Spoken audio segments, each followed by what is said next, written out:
All right. Mitch, Freedom. Hi. Welcome to the Love Show. Yeah, it's good to have you. It's good to have you. So, tell me a little about who you are. Mitch Freedom, who is that?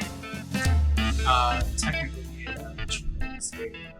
Okay. Born August 1st, 1979, Grand Rapids, Michigan.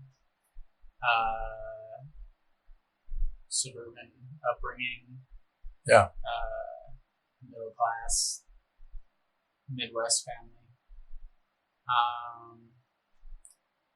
Just like art school kid, not necessarily like fine art, but rather music. Okay.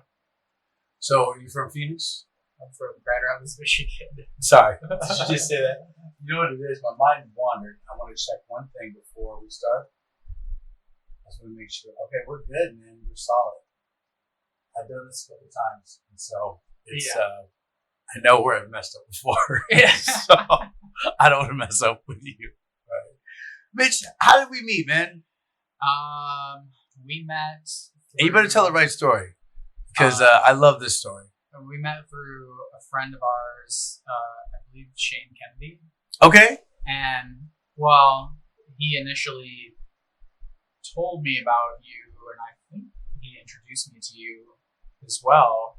Okay. And he just said we were talking about singers. Yes. To like front my project, like my music project, and he's like, I met this guy, Kelvin. Has a fantastic voice, and he's a really great personality. Like, you should hit him up and see what he's all about. And so I contacted you to come and sing on, was it just one show at the Yucca Tap Room? It was one show at the Yucca Tap Room. Absolutely. Yeah, initially, yeah. Yeah. And so we did that show, and so we met through that. Right? Did I tell the right story? No, you know what? You did tell the right story.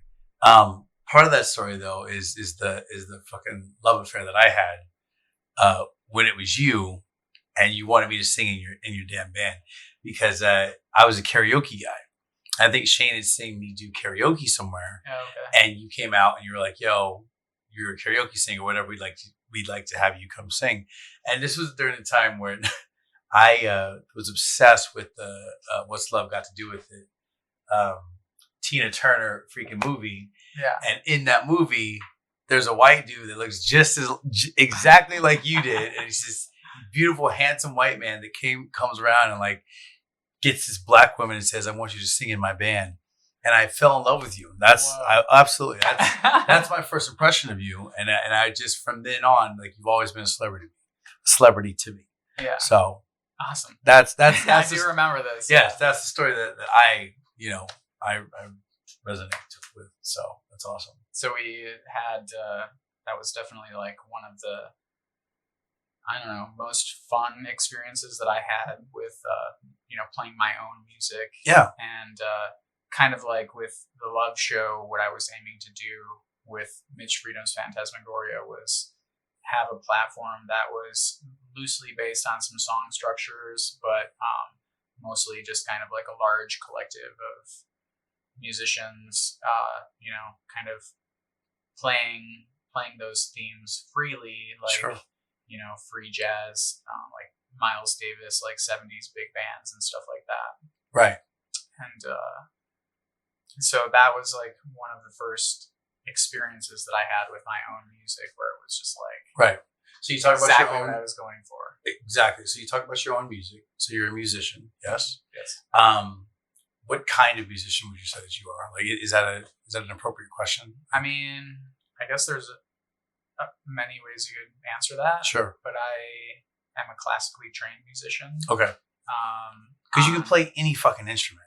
Mitch. Well, like, not any. From I don't my play experience saxophone. I don't. Yeah. I don't play most like brass instruments or woodwinds. Sure.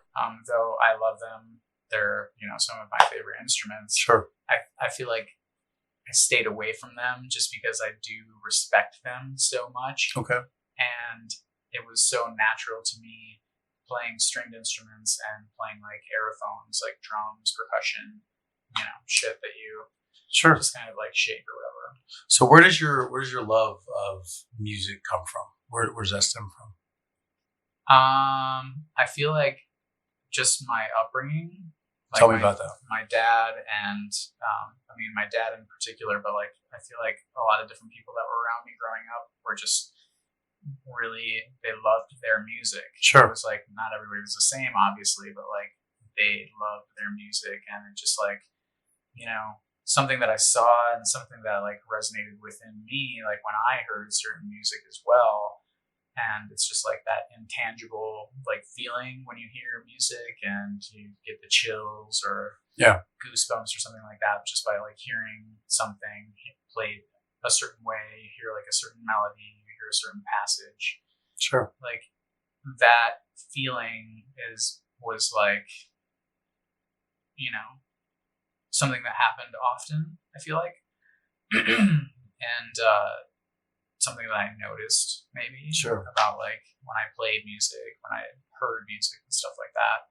And then like fortunately, my parents, we kind of grew up in a suburban area where they had a really nice instrumental music program. Sure. And so I ended up playing the cello, and my brother and sister played like viola and violin.